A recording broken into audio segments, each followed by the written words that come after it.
This is Elizabeth Joyce with Stargazing week of December 28th through January 3rd, 2016.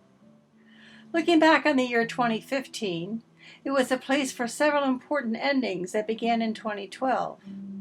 One was the end of the era where the 7 Uranus-Pluto squares finally ran their course, ending in March of 2015. Another was when Saturn finished its travel through Scorpio in September, taking us from secrecy, lies, darkness, and deceit into the bright fire sign of Sagittarius, representing freedom, light, and world consciousness. Although we're incredibly thankful that these alignments are finally behind us, we remain grateful for the many adjustments and transformations that have occurred in that time. This week, Venus moves into party animal Sagittarius on Wednesday the 30th, making for a New Year's Eve great combination for a party. This moves the love planet from darkness and secrecy into a bright energy of buoyant and light-filled fun.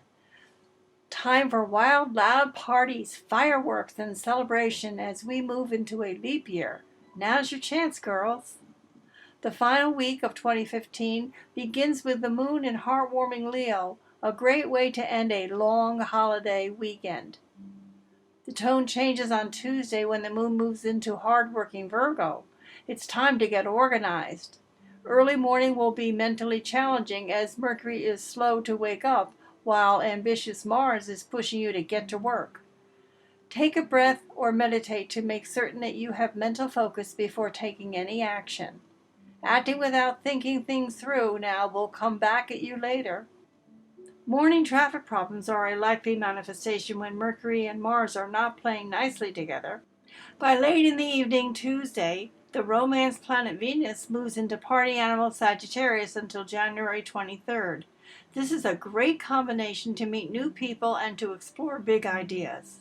But give new relationships a test of time because this isn't the most stable of energy. New Year's Day has the moon moving into Libra. Relationships and social interaction get a boost this year, so get out of the house. It's a gentle start to 2016. The most famous New Year's Eve tradition is to watch the ball drop from New York City Times Square, which is televised out to millions of people across the world.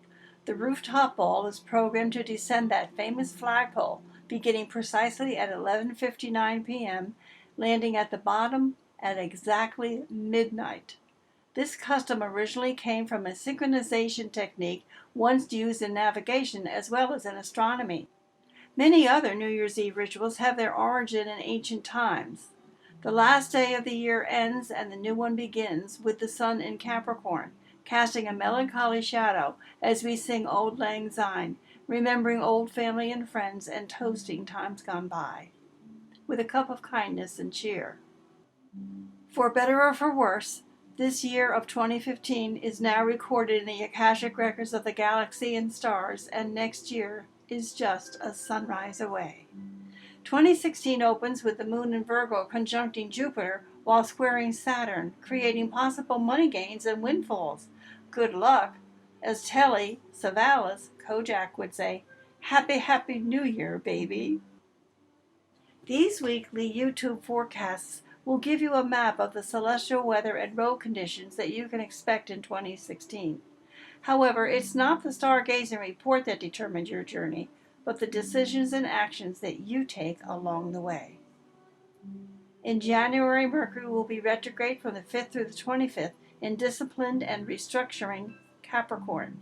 Ambitious Mars will be focused in Scorpio most of January, helping you to work on your intentions. Venus will be in the travel sign of Sagittarius for most of the month. Mercury enters its storm on Friday, New Year's Day. Don't start any new projects now. Just follow through with those you have already begun. Write down any new ideas with a date and time and begin them after Mercury goes direct when they return to the degree when you originally had the idea.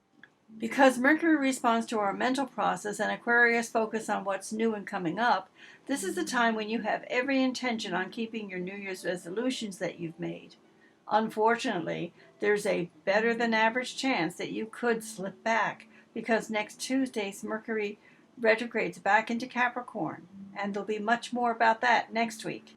On Sunday, January 3rd, there's a Moon-Mars conjunction in Scorpio that can dirty up the emotional waters because your reaction will more than likely be emotional and intense. And whatever you do won't involve a lot of thinking, but rather subconscious reaction. When Mercury goes offline, it brings a lot of impulsive driven reactions, so keep an eye on the political arena, the stock market, as well as the interest rates. It looks like the beginning of 2016 could be called Back to the Future. This is Elizabeth Joyce with Stargazing. The website is www.new-visions.com. If you'd like to call for a question or a reading, the phone number is 201-934-8986. My personal request is that you please check the website and all the rates and fees before you call. Thank you very much. Happy New Year to everybody, and I'll see you next week.